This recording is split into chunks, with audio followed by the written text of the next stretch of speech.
है शिवलिंग का सही अर्थ। इतिहास में, शास्त्रों, पुराणों में बहुत सी जगह शिवलिंग और उसके अर्थ का उल्लेख किया गया है। आइए मेरे साथ उस सफर में जो आपको शिवलिंग का सही अर्थ जानने में मदद करेगा। इस सफर में हम 12वीं सदी के शिव भक्त से शुरू कर ब्रह्मा और विष्णु के बीच में हुआ युद्ध, जिसमें शिवलिंग की उत्पत्ति, स्कंद पुराण में शिवलिंग का वर्णन और अंत में शिवलिंग और मॉडर्न डे न्यूक्लियर रिएक्टर्स के बीच समानताओं की चर्चा करेंगे। अगर आप एक मूर्तिकार हैं और आपको एक पत्थर दिया जाए कि इसमें आपको भगवान की प्रतिमा तराशनी है, तो आप क्या करेंगे? क्या आप किसी पेड़ पौधे की प्रतिमा बनाएंगे? परंतु इससे तो पशु, पक्षी और मनुष्य सभी बाहर हो जाएंगे। या आप किसी पशु पक्षी की प्रतिमा बनाएंगे, परंतु इससे तो पेड़ व मनुष्य बाहर हो जाएंगे। चलिए, आपने सोचा कि अपने जैसे किसी मनुष्य की ही प्रतिमा बनाऊं, तो आप किसी पुरुष की प्रतिमा बनाएंगे या किसी स्त्री की? अगर आपने पुरुष की बनाई तो स्त्रियां बाहर हो जाएंगी, और स्त्री की बनाई तो सभी पुरुष छूट जाएंगे। तो आप क्या करेंगे? एक ऐसा आकार जो निराकार हो, परंतु मनुष्य को इस विचार के लिए भी किसी आकार की जरूरत पड़ती है, किसी रूप की आवश्यकता पड़ती है। तो क्यों ना उस पत्थर को जैसा है वैसे ही छोड़ दिया जाए और उसी के आगे सर झुका लिया जाए। यही है लिंग, जो अनंत को धारण करे हुए है, कंटेनर ऑफ इन्फिनिटी, आकार होकर भी निराकार और वास्तविक होकर भी सात्विक। ऐसी सी ही कुछ सोच के बाद उस भगवान को नाम दिया गया शिव, जो पवित्र है। शिव ही आध्यात्म है और शिव को आप स्पेस एंड टाइम में बाउंड नहीं कर सकते। वे निराकार हैं, वे आदि हैं और वे अनंत हैं। शिवलिंग हमारे बीच अलग अलग स्वरूपों में उपस्थित है, जैसे अमरनाथ की गुफा में हिमलम अथवा आइसिकल के रूप में, बूढ़ा केदार टिहरी और लिंगराज भुवनेश्वर में अपने प्राकृतिक स्वरूप में शिला के रूप में, या बिल्कुल स्मूथ एंड ओवल शेप में एक धातु के गर्त में स्थापित काशी विश्वनाथ मंदिर में। 12वीं सदी में कर्नाटक में एक बासव नाम का व्यक्ति रहता था। वह ईष्टलिंग को एक आभूषण में रख ताबीज की तरह गले में धारण कर यह शिक्षा देता कि इस निरंकार रूप की उपासना करो, जो दिव्य है, जिसकी कोई सीमा नहीं है। उनका मानना था कि इससे पूर्वजों से नर नारी, कार्य या धन संपत्ति से जुड़े सभी बंधनों से ऊपर उठ प्रभु की महिमा का उचित दर्शन किया जा सकता है। बाद में इनकी ही शिक्षाओं के बाद लिंगायत और वीर शैव समाज को इनसे प्रेरणा मिली। शिव पुराण के अनुसार एक बार ब्रह्मा और विष्णु के बीच विवाद हुआ। विवाद यह था कि ब्रह्मा जी ने बोला कि यह संसार उन्होंने बनाया है, इसलिए वह श्रेष्ठ है। इस पर विष्णु जी बोले कि अगर तुम्हें प्रमाण की आवश्यकता पड़ रही है, इसका मतलब तुम श्रेष्ठ नहीं हो सकते। तभी अचानक से वहां पर एक अग्नि का स्तंभ प्रकट हुआ, ऐसी अग्नि जो बिना ही किसी ईंधन के जल रही थी। उस स्तंभ का ऊपरी हिस्सा ऊपर की तरफ ही चलता चला जा रहा था और नीचे का हिस्सा नीचे की तरफ। दोनों में यह चर्चा हुई कि इसका अंत देखना है।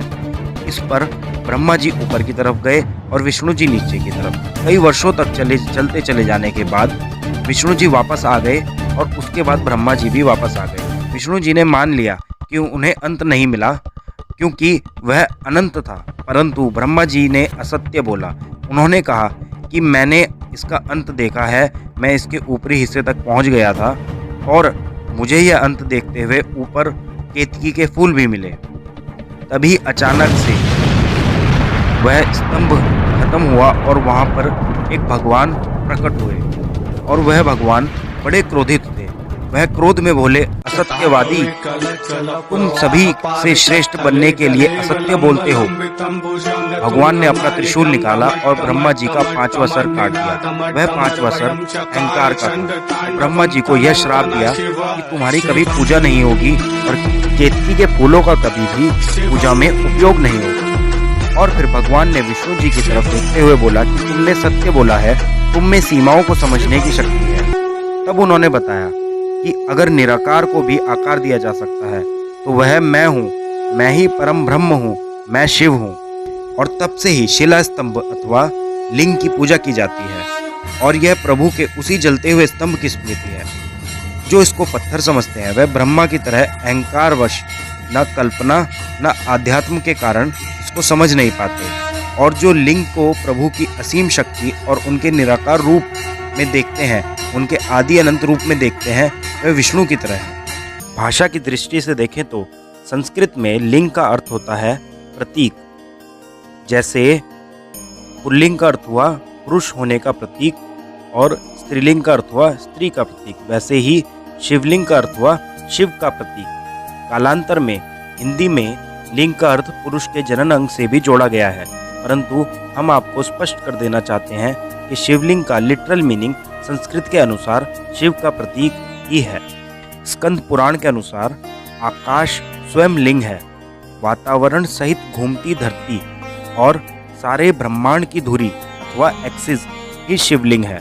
इसका अर्थ यह है कि शिवलिंग ही पूर्ण ब्रह्मांड की आकृति है। शिवलिंग के बारे में यह भी बताया गया है कि यह पुरुष और प्रकृति के मिलन का प्रतीक है।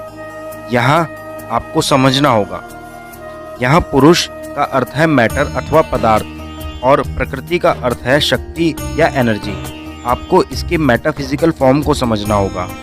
यह संसार दो चीज़ों से निर्मित है, मैटर एंड एनर्जी। यह दोनों मिले तभी इस संसार की स्थापना हुई है और इसी रूप की आप पूजा करते हैं। अगर हम आजकल की बात करें तो आप मॉडर्न डे के न्यूक्लियर रिएक्टर्स को देखिए।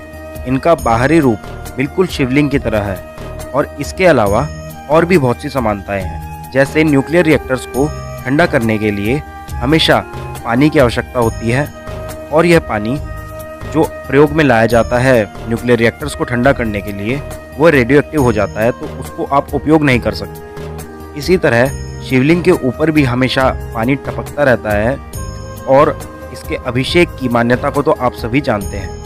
और जब शिवलिंग का अभिषेक होता है या जो पानी उसके ऊपर से टपकता है, उसको आप उपयोग नहीं कर सकते, उसको आप पी नहीं सकते, यह वर्जित होता है। शिवलिंग से जुड़ी और भी बहुत सी प्रचलित बातें हैं जिनकी हम कभी और चर्चा करेंगे। इसी से हम आज की वीडियो को समाप्त करते हैं। ओम नमः शिवाय।